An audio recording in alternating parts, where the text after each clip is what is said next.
Certified most accurate by Weather Rate.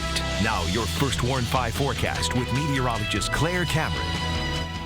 Now, that same system that did bring all that scary weather to the south of us, that is what is going to impact us here. Thankfully, though, we are not going to be seeing anything quite on that scale. We do still have to be very cautious out there on the roadways as we are going to see some light icing, but thankfully we shouldn't see too great of an impact like they did down south. But let's jump into it. Look here, First Warn 5 pinpoint Doppler radar at MBS Live in 3D, where we're starting to see a little bit of a mix of some snow and a little bit of some sleet along with freezing rain. It's working its way along the I-69 corridor, so Owasso, Flint, including portions of southern Genesee County near Grand Blanc, extending towards Lapeer, southern portions of that county. You're all starting to see a little bit of a mix of some sleet and freezing rain between M59 and I-69, so you need to be safe on those roadways. Take it slow. Otherwise, though, the system will work slowly to the north, Midland, Bay City, Saginaw, your drive for the afternoon. Same holds true for US 127 and US 10. So if you're on those roadways, you should be just fine this afternoon. Let's take you outside, though, and show you around town. Our first stop is going to be in Saginaw, where it's 30 degrees, feels more like 25.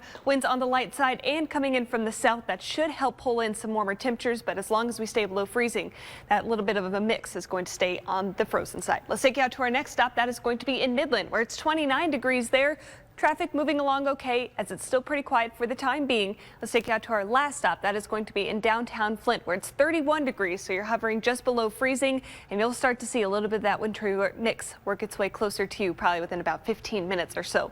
Let's take out a look at temperatures elsewhere across the region, where this is the big question mark hanging over the forecast is whether or not we will rise above freezing, because as long as we stay below freezing, like most of us are right now, any precipitation that we see will stay in the form of a wintry mix, a little bit of some sleet, freezing rain and snow. If you're above freezing, like Lapeer, where you're right at it, 32, then you are going to see a little bit of some rain mix in along with the freezing rain. So it's about 28 right now in Bay City, 29 currently in Saginaw. As we head throughout the day, we do expect most of us to reach freezing.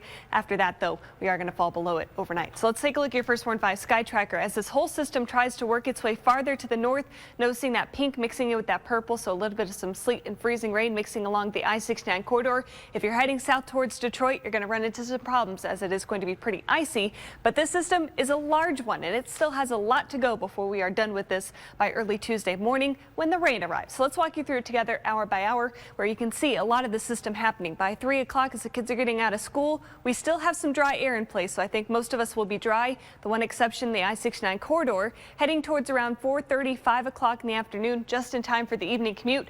That's when we start to expect a little bit of some rain to mix in with this freezing rain. Still going to see a little bit of some icing as this whole system lifts to the north. By about 8 o'clock tonight, notice a lot of pink from Standish all the way to Houghton Lake along the I-75 corridor. You're going to notice a lot of icing on those roadways, so please be safe. Bay City and Saginaw, we'll see a little bit of some rain mixed in there with the freezing rain. As we head towards overnight hours by about midnight or so, that's when we start to see the warmer air take over, and we are going to see a lot of some rain pretty much all the way throughout the rest of the overnight into tomorrow morning about 6:30. So it will be just rain helping to clear those roadways a little bit, but they still will be slick. So tomorrow morning, you need to factor in extra time to get you to where you're headed, because it is going to still be slippery.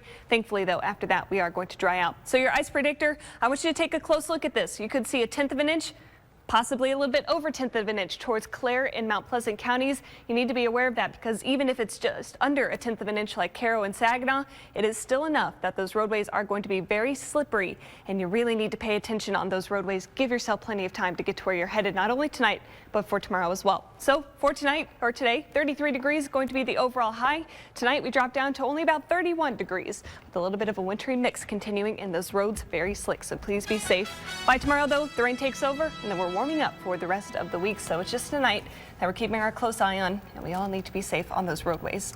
Yeah, absolutely. You know, ice is one of the things where it's just so unpredictable. And it's hard to see, too. After the sun sets, that's when it's going to get really dicey. Yeah, leave yourself lots of extra time. Thanks, Claire.